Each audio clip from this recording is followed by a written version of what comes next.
नमस्कार दोस्तों, मैं हूं आपका दोस्त लोकेश साहू और आप देख रहे हैं लोकेश छत्तीसगढ़िया यूट्यूब चैनल। आप सभी साथियों का हमारे इस मंच पर, हमारे इस यूट्यूब परिवार पर बहुत बहुत स्वागत है, बहुत बहुत अभिनंदन है। दोस्तों, इस वक्त शिक्षक प्रमोशन से एक बड़ी खबर मिल रही है, बड़ा खुलासा हुआ है। जानकारी के मुताबिक दोस्तों, शिक्षा विभाग के अफसरों को जो है फिर से लीगल नोटिस भेजा गया है। साथियों, दरअसल मामला यह है कि अभी सहायक शिक्षक एलबी से प्राथमिक शाला प्रधान पाठक के पद पर पदोन्नति प्रक्रिया चल रही है, वहां से स्टे को हटा दिया गया है। कई जिलों से बाकायदा प्रमोशन आदेश भी जारी होके पदांकित शाला में पदांकन भी ले चुके हैं। लेकिन दोस्तों, कोरबा जिले में प्रमोशन में कुछ अनियमितताएं सामने आने के बाद 14 अक्टूबर 2022 को जो प्रमोशन आदेश जारी किया गया था, जिसमें आपके 1145 शिक्षकों का प्रमोशन आदेश जारी किया गया था कोरबा जिले से, उसको कोरबा कलेक्टर ने रद्द कर दिया, निरस्त कर दिया। अब उसी मैटर में कुछ सहायक शिक्षकों ने अधिवक्ता जेपी देवांगन के माध्यम से अधिकारियों को जो है वो लीगल नोटिस भेजा है और प्रमोशन आदेश को निरस्त जो किया गया है उसको वो बिल्कुल गलत मान रहे हैं, सिरे से उसको खारिज कर रहे हैं। दोस्तों, उनके द्वारा जो लीगल नोटिस भेजा गया है, इसको मैं थोड़ा फुल स्क्रीन पर लेकर चलता हूं और आपको डिटेल से थोड़ा समझाने की कोशिश करता हूं कि मामला क्या है। वैसे तो बहुत ही सरल शब्दों में है, मैं एक बार पढ़ दूंगा तो आप लोगों को समझ में आ जाएगा। तो देखिए दोस्तों, इस लीगल नोटिस को अब देखिए दोस्तों, यहाँ पर इनका नाम देख सकते हैं, जेपी देवांगन जो एडवोकेट है, और यहाँ पर उनका बगल में एड्रेस और यहाँ पर देखिए डेट है। तो ये 20 अक्टूबर 2022 को ये नोटिस भेजा गया है और ये आज सर्कुलर हो रहा है। इसमें प्रति में देखिए किसको भेजा गया है, तो श्रीमान कलेक्टर महोदय कोरबा, यानी कि कोरबा के जो कलेक्टर हैं, साथ ही साथ जो कोरबा के डीओ हैं, जिला शिक्षा अधिकारी, इन दोनों को जो है वो इस नोटिस को भेजा गया है। और इसमें देखिए याचिकाकर्तागण, आवेदकगण में कौन कौन है, कौन कौन याचिका को लगाए हैं। तो यहाँ पर देखिए सुनीता पाटले, ये आपके प्राथमिक शाला दादर खुर्द विकासखंड कोरबा, साथ ही साथ स्वाति रेकवार, और इसमें श्रीमती वृंदा कंवर, और इन तीनों के माध्यम से जो है वो जेपी देवांगन के माध्यम से जो एडवोकेट है उनके माध्यम से लीगल नोटिस भेजा है। ये तीनों जो है वो याचिका करता है, इनके द्वारा याचिका लगाए गए हैं। मैं उपरोक्त पक्षकारगण की ओर से अधिकृत होकर उनके निर्देशानुसार नोटिस आपके समक्ष प्रस्तुत करता हूं। यानी कि इन तीनों के लिए कौन लड़ रहे हैं, तो जेपी देवांगन, उनके तरफ से अब नोटिस भेजा गया है। अब आगे जितनी भी यहाँ पर 8-10 पॉइंट में जो बात बताई गई है, जो लीगल नोटिस में कहा गया है, वो वकील के माध्यम से सभी चीज़ों को कहा गया है। पहले बिंदु पर वकील ने कहा है कि यह कि मेरे पक्षकारगण सहायक शिक्षक पंचायत के पद पर पंचायत विभाग में कार्यरत थे पहले, तथा शासन के आदेशानुसार 8 वर्ष सेवा पूर्ण कर लेने के बाद उनको शिक्षा विभाग में जो है वो 1 जुलाई 2018 को संविलियन कर दिया गया और तब से वे शिक्षा विभाग में कार्यरत हैं। दूसरे बिंदु पर यह कि राज्य शासन द्वारा प्रधान पाठक के पद पर पदोन्नति हेतु 5 वर्ष के अनुभव को कम करते हुए एक बार के लिए शिथिल किया गया। आपको भी पता होगा, 1 टाइम रिलैक्सेशन देते हुए 5 वर्ष को 3 वर्ष कर दिया गया प्रमोशन में।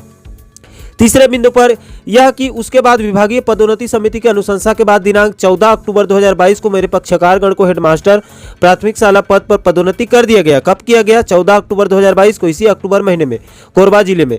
जिसके बाद उन्हें सहायक शिक्षक एलबी के पद से कार्यमुक्त कर दिया गया और उन्होंने प्रधान पाठक प्राथमिक शाला के पद पर कार्यरत कर लिया गया उनको, यानी कि उनका प्रमोशन कर दिया गया 14 अक्टूबर को।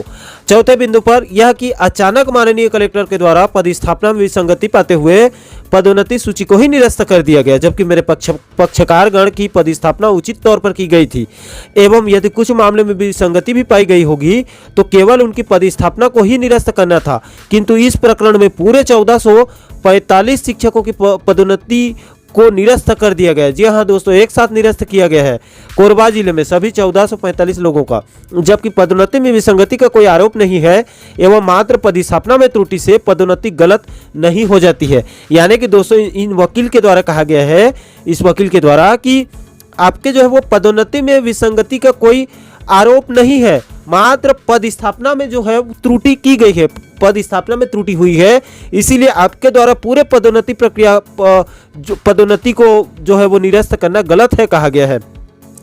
आगे देखिए 5वें बिंदु पर यह कि माननीय कलेक्टर द्वारा पारित आदेश दिनांक 19 अक्टूबर 2022 विधि विरुद्ध एवं क्षेत्राधिकार से बाहर है, जो निरस्त किए जाने योग्य है। यानी कि 19 अक्टूबर को कलेक्टर ने जो है वो आदेश निरस्त किया है, वो गलत है, कहा गया है। 6वें बिंदु पर यानी कि उनके अधिकार क्षेत्र से बाहर है, कहा गया है। और 6वें बिंदु पर यह कि माननीय कलेक्टर द्वारा बिना किसी प्रकार की कोई जांच किए उक्त आदेश केवल शिकायत के आधार पर दिया गया है, वह अनुचित है। अगर माननीय कलेक्टर को कोई अनियमितता के संबंध में शिकायत प्राप्त हुई है तो उसकी जांच कराया जाना चाहिए था, जबकि ऐसा नहीं किया गया एवं पूरी पदोन्नति सूची आदेश निरस्त कर दिए गए। यानी कि 6वें बिंदु पर इस वकील का कहना है कि कलेक्टर के द्वारा अगर कोई विसंगति पाई भी गई है तो उसका जांच कराना चाहिए था, बिना जांच कराए जो है वो पदोन्नति आदेश को निरस्त कर दिया गया है, जो कि गलत है कहा गया है। 7वें बिंदु पर यह कि माननीय कलेक्टर द्वारा बिना सत्यता की जांच किए बगैर आदेश पारित किया गया है वह अनुचित है। अगर कोई अनियमितता हुई है तो किस हद तक हुई है इसकी जांच नहीं किया गया है। यानी कि सीधा सीधा आरोप लगाया जा रहा है कलेक्टर के ऊपर कि बिना जांच किए जो है वो प्रमोशन आदेश को निरस्त कर दिया गया है, वो गलत है कहा गया है। 8वें बिंदु पर देखिए दोस्तों, यह कि माननीय कलेक्टर को पदोन्नति सूची निरस्त करने से पूर्व शिक्षा विभाग से अनुमति ली जानी चाहिए थी, परंतु उनके द्वारा ऐसा नहीं किया गया और बिना कोई अधिकारी के आदेश पारित किया गया है, वह अनुचित है। यानी कि शिक्षा विभाग से परमिशन लिए बिना कलेक्टर ने जो है वो आदेश निरस्त कर दिया है। 9वें बिंदु पर यह कि माननीय कलेक्टर प्रधान पाठक का नियोक्ता नहीं है, इसीलिए वह उनको नहीं हटा सकता। यानी कि कलेक्टर जो है वो प्रधान पाठक का नियोक्ता नहीं है, नियुक्तिकर्ता नहीं है, इसलिए कलेक्टर को अधिकार नहीं है उसको हटाने का कहा गया है 9वें बिंदु पर। 10वें बिंदु पर यह कि सभी पदोन्नत प्रधान पाठक अपने अपने पद स्थापना स्थान पर कार्यभार ग्रहण कर चुके हैं और पदोन्नति आदेश का पूर्ण रूप से पालन हो चुका है, इसीलिए यह पदोन्नति आदेश का निष्पादन हो चुका है और निष्पादित आदेश को वापस या निरस्त नहीं किया जा सकता। यह एक विधि का स्थापित सिद्धांत है।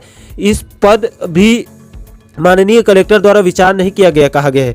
यानी कि इनका प्रमोशन हो गया था, जब सब कुछ सही था तब तो प्रमोशन हुआ था और उसके बाद कलेक्टर ने इसको निरस्त कर दिया, जो कि विधि के विरुद्ध है कहा गया है। सीधा सीधा आरोप लगाया गया है कलेक्टर के ऊपर 10वें बिंदु पर भी।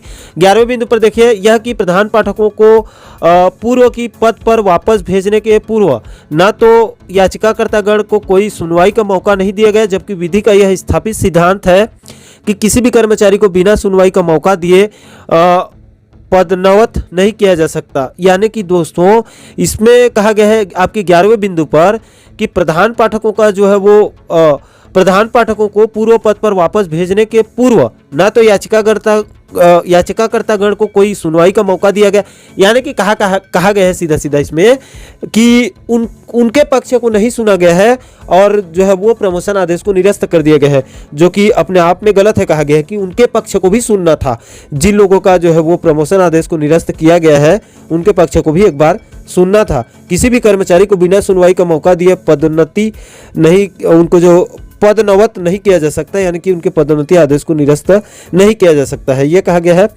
12वें और अंतिम बिंदु पर देखिए, यह कि विभागीय पदोन्नति समिति ने समस्त बिंदुओं का विचार करते हुए एवं उपलब्ध अभिलेख के आधार पर मेरे पक्षकारगण को पदोन्नति का पात्र पाया गया है, तो कलेक्टर को बिना विभागीय पदोन्नति समिति के सहमति के पदोन्नति निरस्त करने का अधिकार नहीं है। यानी कि दोस्तों 12वें बिंदु पर कहा गया है कि विभागीय पदोन्नति समिति ने सभी बिंदुओं पर विचार किया है, उसके बाद सभी चीजों को देखकर जो है वो प्रमोशन दिया है और इनके पक्षकारगण को जो है वो पदोन्नति के लिए पात्र पाया गया है। और उसके बाद कलेक्टर को बिना विभागीय पदोन्नति समिति के सहमति के पदोन्नति आदेश को निरस्त करने का अधिकार नहीं है। यानी कि कलेक्टर को पहले जो है वो विभागीय पदोन्नति समिति से जो है वो अनुमति लेना था, उसके बाद निरस्त करना था कहा गया है।